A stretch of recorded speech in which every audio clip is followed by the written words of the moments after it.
बहुत बहुत बधाइयाँ महाराज। सोमवार की अष्टमी का मतलब आपको इंदौर की कथा में बताया था, जिस दिन शंकर और पार्वती के मिलन का दिवस हो, और केवल एक माता पार्वती के अकेले मिलन का नहीं, 64 योगनियां तक भगवान शंकर से मिलने के लिए आती हैं। 64 योगनियां। कहते हैं भगवान के जितने जितने विवाह हुए थे ना, उमा से, सती से, कात्यायनी, कुष्मांडा, चंद्रघंटा, स्कंदा, ये जितने जितने जितने भगवान के विवाह हुए थे, अनेक अनेक उमा आदि आदि जितनी भी भगवान की जो विमंगल विवाह हुए थे, सारी माता पार्वती के जितने अंश हुए हैं, माता पार्वती के जितने स्वरूप हुए हैं, ये सारे स्वरूप, सारे अंश माता पार्वती के। ये सोमवार की अष्टमी के दिन भगवान शंकर के मंदिर में आकर शिव जी के सम्मुख में बैठकर उस जलाधारी के नजदीक में, जहां शंकर जी का शिवलिंग होता है, उस जलाधारी के पास में उस दिन केवल पार्वती जी का हस्त कमल नहीं होता, स्वयं मां जगत जननी अपने कामन रूप में 64 योगनियां और शक्तियां सारी की सारी आकर उस जलाधारी के पास में विराजमान हो जाती हैं, और शंकर जी पे जो जल चढ़ता है वो देवियां ग्रहण कर कर शिव को अपना आनंद सुख प्रदान करती हैं। इसलिए कहते सोमवार की अष्टमी का महत्व बड़ा है, बहुत प्रबल। बहुत तकलीफ है और नहीं हो रहा काम, बहुत दिनों से लगे हो, नहीं हो रहा, हरा मूंग ले जाओ। मूंग के दाने तो रहते हैं घर में, केवल 31 मूंग के दाने लेकर जाइए, 31 चावल के दाने लेकर जाइए, और 31 ही बेलपत्र लेकर जाइए। जिस दिन सोमवार की अष्टमी हो, कौन से दिन? सोमवार की अष्टमी हो, उस दिन शंकर जी के मंदिर में जाओ, 3 चीज लेकर जाओ, मूंग के दाने, चावल, बेलपत्र।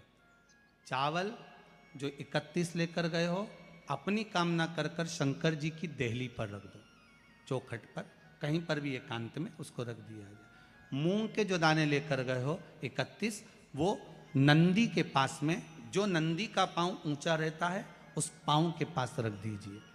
और जो 31 बेलपत्र लेकर गए हो, वो 31 बेलपत्र अशोक सुंदरी वाली जो जगह है, आपको पहले बताया है कथा में, अशोक सुंदरी जी का स्थान, ये शिवलिंग, ये जलाधारी जहाँ से पानी बहता है, उसके बीच में एक मोटी सी लाइन होती है, जो शंकर भगवान की छोटी लड़की अशोक सुंदरी का स्थान है।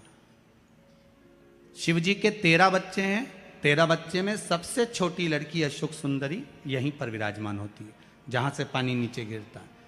प्रत्येक शिवलिंग के सामने एक मोटी सी लाइन होगी, उस मोटी सी जो लाइन है अशोक सुंदरी, वहां पर जो 31 बेलपत्र लेकर गए हो, अपनी कामना कर कर पीला चंदन, लाल चंदन लगाकर उस पर समर्पित करते जाओ। उसकी डंडी जहां से पानी बहता है उस ओर होना चाहिए। आप निवेदन कर कर देखो, एक सोमवार की अष्टमी पर कर कर देखना, दूसरी सोमवार की अष्टमी आएगी, अपने आप आपका काम हो गया होगा। बाबा से निवेदन तो करो, क्यों भटक रहे? व्यापार व्यवसाय नहीं चल रहा हो, नौकरी सर्विस नहीं मिल रही हो, बहुत तकलीफ हो, 7 बेलपत्री केसर को घिसकर चंदन बनाकर बेलपत्री पर, बीच वाली पत्ती पर ओम लिखना है। दोनों पत्तियों पर भी एक आद्यशक्ति जगदम्बा के नाम की केसर की बिंदी लगाना है, दूसरे में श्री गणेश रिद्धि सिद्धि के नाम की बिंदी लगाना है। शिव जी पर समर्पित करते जाना, शंकर को चढ़ाते जाओ। सोमवार की अष्टमी के दिन भगवान शंकर को बेलपत्र समर्पित जरूर करना चाहिए, वो भी शाम के समय पर। आप लोग तो जानते होंगे कि सोमवार की जो अष्टमी होती है, शंकर और पार्वती के मिलन का दिन होता है। किसके मिलन का है? जम के बोलिए। शिव और पार्वती के मिलन का दिन होता है सोमवार की अष्टमी का दिन। साल भर में लगभग 4 या 5 सोमवार की अष्टमी पड़ती है, इससे ज़्यादा नहीं पड़ती। पर भाग्यशाली हो आप सब, अब की बार तो लाइन से 2 बार पढ़ रहे। अगर किसी कामना के वश अगर हम दीप लगा रहे हैं, या हमारे मन में कोई भाव उत्पन्न है और हम बाबा से कहना चाहते हैं कि बाबा मेरा ये कार्य है, आप पूर्ण करिएगा, तो फिर शिव मंदिर में भी लंबी बाती का दीप आप प्रदोष या सोमवार की अष्टमी या सोमवार या आप शिवरात्रि को बाबा से निवेदन कर कर लगा सकते हैं। हाँ, विशेष जब कोई एक बहुत बड़ी बात हो और आपके कार्य में कहीं अटकल हो रही हो तो एक ही दीप में दो बाती, शिव और शक्ति, लंबी बाती बनाई शिव और शक्ति के नाम से, दो बाती एक साथ एक दीप में भी लगा सकते हैं। पर कब? जब विशेष कोई आपका कार्य हो और वो अटक रहा हो, विशेष कोई कार्य, और आप बाबा से प्रार्थना कर रहे हो तो दो बाती का भी प्रयोग आप कर सकते हो। ऐसे शिव तत्व को जान।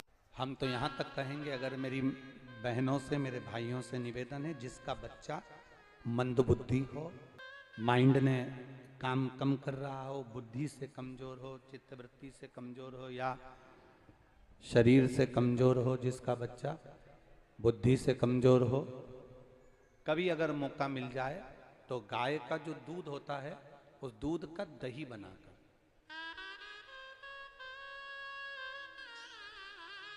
थोड़ा सा दही का निर्माण कर कहीं एकांत का शिवलिंग अगर आपको कहीं दिख जाए, एकांत अकेला बैठा है मेरा देवाधिदेव महादेव, तो एकांतेश्वर महादेव पर 5 बेलपत्र पहले समर्पित करें, फिर जो दही आप बनाकर लेकर गए हैं वो एकांतेश्वर महादेव को समर्पित करें। उस बेलपत्र को और उस दही को वापिस शिवलिंग पे से उठाकर डब्बे में या कटोरी में लेकर आए, शिवलिंग का अच्छे से स्नान कराकर चंदन पूजन कर कर दही लेकर आ जाए।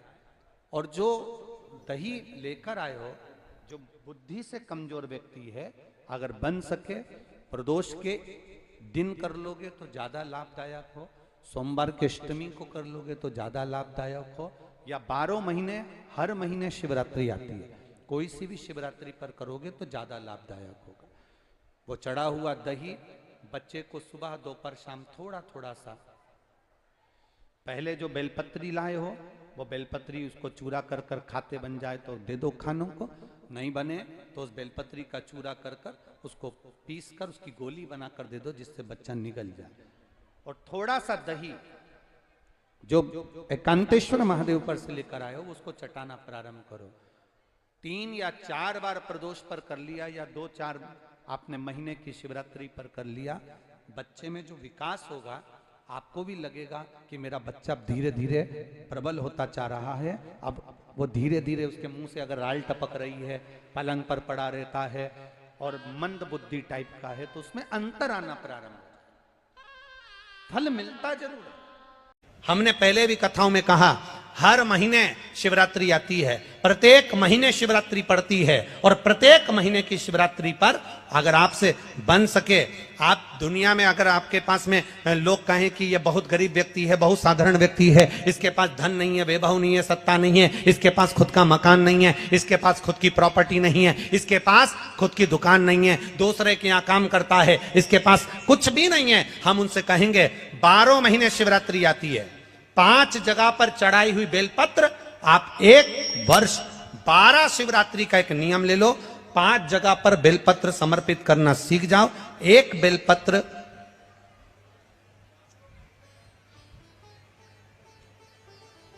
ये शिवलिंग, ये जलाधारी, बहुत ध्यान से देखना, ये चरण जहां से जल नीचे गिरता है, गणेश जी का स्थान, कार्तिकेय जी का स्थान, ये हस्तकमल माता पार्वती जी का हाथ हस्तकमल, शिवलिंग भगवान शंकर का स्थान। ऊपर से जो एक एक बूंद जल शिवलिंग के ऊपर गिर रहा है, शंकर भगवान की 5 बेटियां जया, विषहरा, शामरीबारी, दौतली, देव, बीच में जो एक मोटी सी लाइन है वो शंकर भगवान की छोटी लड़की, क्या नाम है?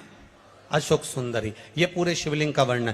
5 जगह पर बेलपत्र, 5 स्थान पर बेलपत्र, 12 महीने की शिवरात्रि। आप दूसरे के यहाँ काम कर रहे हो, नहीं है नौकरी, नहीं है काम, दूसरे के मकान में रह रहे हो, खुद का मकान भी नहीं, खुद का प्लाट भी नहीं, खुद की प्रॉपर्टी भी नहीं, बहुत संघर्ष की जिंदगी जी रहे हो, ठेला धका रहे, लौरी चला रहे, गाड़ी चला रहे, ऑटो चला रहे, अपने लिए करने का प्रयास करना। घर में जितने सदस्य हैं 12 महीने शिवरात्रि आती है, एक बेलपत्र अशोक सुंदरी वाली जगह पर डंडी का मुंह नीचे की ओर, दूसरी बेलपत्र माता पार्वती जी के हस्त कमल पर, ये दो पत्ती जो होती है इस पत्ती के 2 भाग शिवलिंग के बीच में हो, तीसरी बेलपत्र भगवान शंकर के शिवलिंग पर डंडी का भाग आपके विपरीत दिशा में हो, विपरीत दिशा में, चौथी बेलपत्र भगवान शंकर का जहां से जल बहकर जाता है, जमीन पर जो जल बहता है, जमीन पे से जो जल बहकर जाता है, चौथी बेलपत्र उस जमीन के जल पर जहां से वो पानी बहकर जा रहा है, पूरे शिवलिंग को छोड़कर जहां से पानी जमीन पर बहकर जा रहा है उस स्थान पर, और पांचवी बेलपत्र नंदी का जो पांव ऊपर उठा हुआ है उस पांव के पास में पांचवी बेलपत्र समर्पित करना। एक शिवरात्रि से लेकर 12 शिवरात्रि जो 1 वर्ष तक कर लेता है, 1 वर्ष अपनी कड़ी मेहनत के साथ में मेहनत पूरी करना, और ये 5 बेलपत्र हर महीने जो शिवरात्रि आती है उस पे समर्पित करना प्रारंभ कर दीजिए और मेहनत करना प्रारंभ कर दीजिए। आपको आपके कर्म का फल मिलेगा, साल भर के अंदर आप अच्छे बनकर बैठ सकते हैं। शिवरात्रि 12 महीने आती है, 12 हर महीने शिवरात्रि।